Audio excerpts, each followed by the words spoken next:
Good evening, Zambia. Welcome to the exciting 7th of the 21 sessions of the DBM podcast series on identity, mandate, and purpose. If you are joining us for the first time, my name is Blessed and I am your host. Last week, we concluded our exploration of spiritual identity as we answered the question, how do I realign my identity? Understanding Spiritual Identity, Part 1. During today's session, we shall explore the various practical scenarios that could be an indication of misaligned identity. We will use specific case studies that hopefully most of us will be able to identify with. During session 1, I expressed that this channel was for young adults, persons either just about to begin their careers, those in the middle or peak of their career journey, as well as those who are already retired. The case study scenarios will use an example from each one of these demographics. Note that in each scenario, we shall attempt to point out how and why the subject is experiencing an identity crisis or an identity misalignment. Remember that during session 1, we gave examples of the 5 different identity crisis subtypes as defined by the Australia Counselling. The first one is midlife crisis, a crisis of identity experienced at midlife. The second is quarter-life crisis. This is a crisis that happens in a person's 20s as they begin a career or graduate college or university. Thirdly is professional identity crisis, which occurs when a person is unsure about their career. Fourthly is gender dysphoria, a crisis when a person begins to question the gender they were born with. And finally, the adjustment disorder, which is caused by stress of any form. Each one of our case studies will feature a fictitious character. We shall begin with case study A. Case study A is a 45-year-old husband who experiences insecurity in his marriage and becomes consumed with anxiety whenever his wife goes out on social outings with her friends. What will distinguish whether or not this young husband is experiencing a crisis or not is his ability or inability thereof to manage related anxieties. It is perfectly normal to be concerned about your spouse's whereabouts when they are away from you for an extended period of time without explanation. However, a balance should be maintained to avoid unnecessary worry and stress, but at the same time, there must be the ability to avoid extreme aloofness. Subject A is frequently stressed also because their teenage son is often engaged in fights at school and was recently responsible for damage of a neighbor's private property, which had to be paid for and also attracted an unpleasant lawsuit. Now, try to establish which identity crisis subtype is being experienced by subject A. Subject B in case study B is a 45-year-old accomplished business professional and entrepreneur with several successful small and medium-sized businesses, each with high brand equity and significantly valued intellectual property. Subject B's businesses are also recipients of several prominent business performance awards, are associated with global strategic partnerships, and own regional and international export trade licenses. Strangely enough, Subject B finds themselves frequently discontent with life in general and frustrated without reason. Despite his career success and happy family, he often tends to question himself on whether he chose the right career or right businesses to run, as he believes his feelings of doubt are as a direct result of some bad life choices that he has made. Now, try to establish which identity crisis subtype is being experienced by Subject B. Case Study C.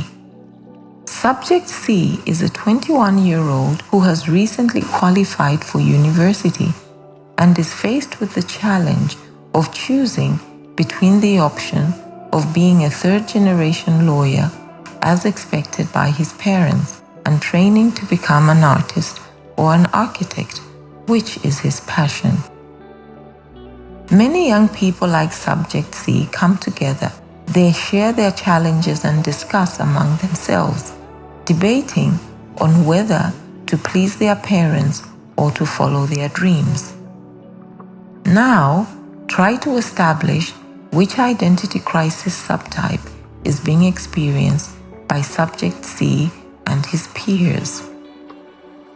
Let us go back to case study A, B, and C respectively to determine if we are able to recognize the different identity crisis subtypes. The subject in case study A is experiencing midlife crisis and adjustment crisis. The subject in case study B is experiencing midlife crisis as well as professional life crisis. Finally, the subjects in case study C are all experiencing quarter-life crisis. If you are able to successfully recognize the different identity crisis subtypes, then you will be able to determine whether or not you are experiencing any form of crisis in your own life. If you can successfully achieve this, you are one step towards realigning misaligned identity. Let us take a journey now to qualify each of the identity crisis subtypes we have seen in the 3 case studies. In case study A, Subject A may be experiencing a midlife crisis because he is exhibiting insecurity in his marriage. Insecurity is often an indicator that one has low self-esteem and self-confidence. If Subject B had adequate confidence in himself as a husband, he would not experience feelings of insecurity or mistrust because he would be confident in his position as a husband. Notice how this supposed concern regarding his wife is actually a concern regarding himself, as this points towards self-esteem, which is low, and confidence, which is low, as well as self-inadequacies. In case study B, Subject B is experiencing professional life crisis, as he is evidently doubting his professional choices. This could result in a blurred perception of self, as he appears to not have confidence in the professional life choices that he has made over the years. This could subsequently result in uncertainty about his own self-identity. In case study C, Subject C and his colleagues are experiencing quarter-life crisis, having been faced with the predicament concerning which career choice to make. Not being certain about these choices are what have resulted in uncertainty of self-identity and subsequently identity crisis. This is because the wrong career choice made at this stage in life could most likely result in identity misalignment and subsequently identity crisis. You will notice that these identity crises can occur at absolutely any stage in life, but all have the common result of creating identity misalignment for each one of the subjects, which will eventually lead to a failure to understand one's mandate. If self-identity is clear, it follows that mandate will also most likely be understood. On the other hand, if self-identity is uncertain or misaligned, it is highly unlikely that mandate will be understood, for the simple reason that identity is directly linked to mandate. Therefore, the importance of aligned and realized self-identity is that it seamlessly bridges us to mandate, which will be easily understood, as opposed to the contrary happening when self-identity is neither realized nor aligned.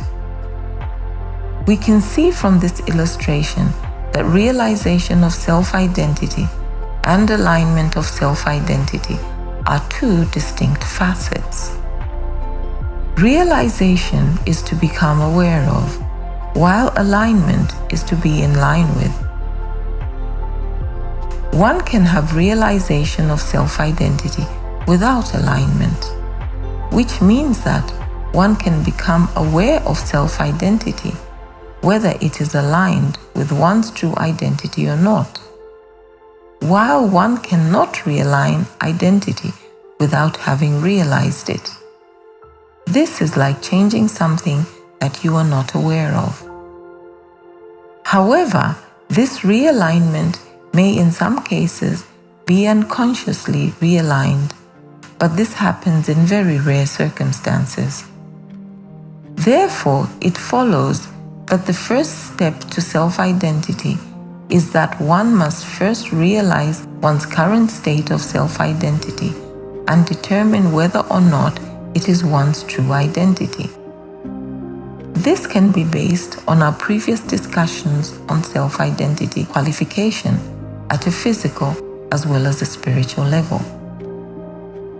During this first step, one will realize that their perception of self-identity is true or false. It will be helpful to use the guides that were shared during sessions 1 through to 6 to establish this.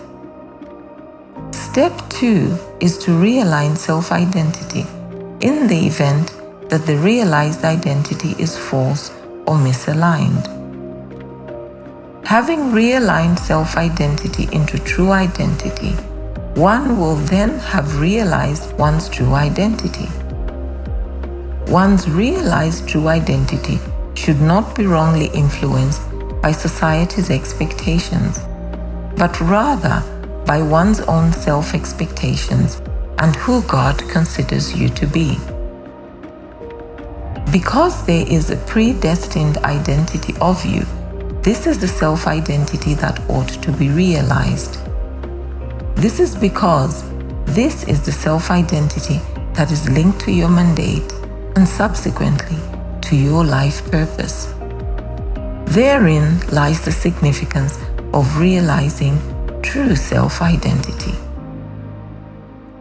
Before we conclude the session, I would be failing in my duty if I neglected to raise the global identity-related problem.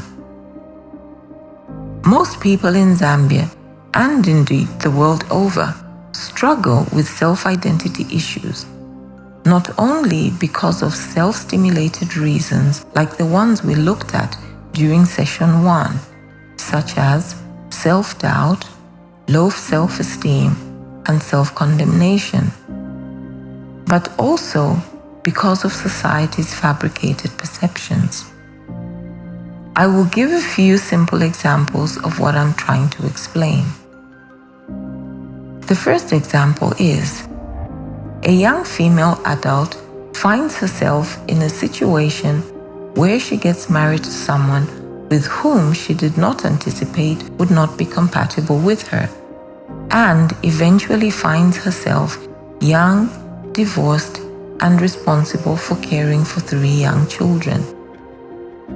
Society will first label her as a failure because of her marital status of divorce, and secondly, as a burden or potential burden because of her many responsibilities for which she will require to fend for herself as a single mother, and may often seek help from family or friends. At least this is true as far as our Zambian culture goes. This young woman with an inherent identity, personalized mandate, and predestined purpose will, amidst the most unfortunate series of events, begin to slowly lose confidence in herself as she continues to expose herself to the fabricated opinions that society has fashioned.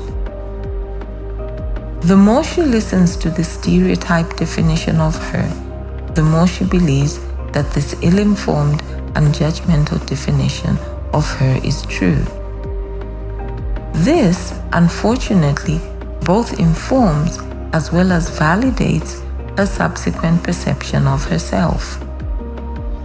This young woman, who was destined to be a global advocate for strengthening family governance structures, is reduced to a timid and diffident individual who will not inspire confidence in her own children, let alone the millions of families whose lives she would and should have impacted. Her misaligned identity will lead to a lack of understanding mandate, and finally, the inability to pursue her purpose. Another example could be a middle-aged adult whom, due to circumstances beyond his control and having found himself in the wrong company at the wrong place and the wrong time, ends up serving a prison sentence and is excluded from the opportunity to live a normal life. Years later, having served his sentence and paid his dues to society, he finds himself reintegrated back into society. Society that is judgmental of him by virtue of his ex-convict status will create a stereotype that will perpetuate discrimination against him, and as a result, quash his self-esteem and confidence to contribute positively to society. This young man, who is a victim of judgment, as a result, fails to believe in his rightful self-identity as a preserver. He is blinded from understanding his mandate to be a mentor of young adult men, and subsequently, he fails to pursue his purpose to restore a lost generation of youth. The final example is a teenage boy who has been brought up by his mother, who perpetually oppresses him into believing that he will amount to nothing simply because he is academically challenged but incredibly gifted as an entrepreneur.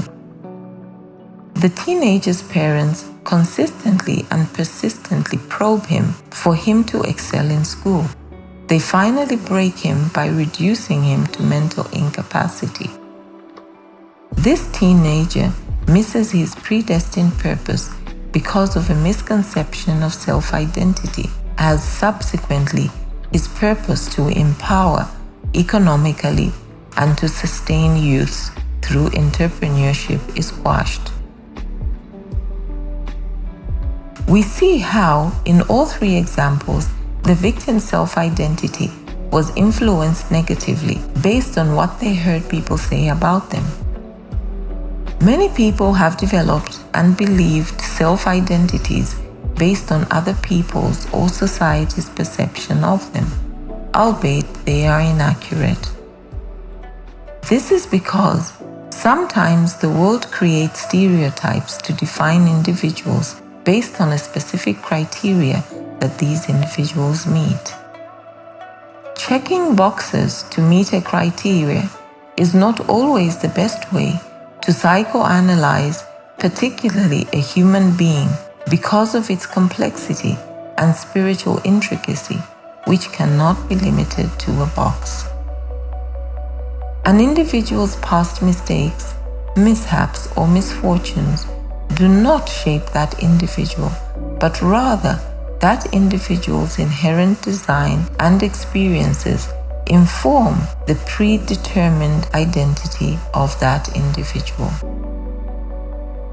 Psychologist Jim Davies, in his publication, How Much of What You Believe Did You Hear from Other People?, says that, open quote, testimonial beliefs are when we believe many things because somebody told us it is true. This is because you heard it spoken aloud, or it might be that you read something that a person wrote, close quote. This proves that a lot of things that we think about ourselves are informed or influenced by what we hear other people say about us. In conclusion, in answering the question, how do I know that my identity needs realigning? Once we have examined our current perception of our perceived self-identity and are convinced, contrary to what others think of us, that there is a misalignment between our identity status quo and what we believe deep down within us, according to the identity self-assessment that we previously discussed, we know that our identity is misaligned and needs realignment. Join us next season when we embark on the journey to understanding mandate. Don't forget to subscribe to this channel, to like and share with all your other social media platforms. Remember also to leave your questions, comments and thoughts on identity before we begin our new session on mandate in 6 weeks so that these may be addressed. If you would like to know more about how you can embark on this personal life-changing journey on a practical and one-on-one level, please visit our LinkedIn page and get more details on our DBM Life and Professional Mentorship Program. Remember that when you refer 10 people to this channel through our Facebook page, you will receive a promo code for a discounted mentorship program rate. Follow us on Facebook to learn how to become eligible for a promo code. Thank you for listening. Thank you for liking, sharing, and subscribing. Be sure to engage with us again during Season 2 of this exciting journey. The date and time for the beginning of Season 2 on mandate will be shared in due course. Look out for these details on all our social media platforms: YouTube, Facebook, Spotify, and LinkedIn. Join us next season to be part of this life-transforming process on identity, mandate, and purpose. Until next season, my name is Blessed, signing off on Season 1 of the DBM Chat Hour podcast on identity. DBM, your pleasure, our business.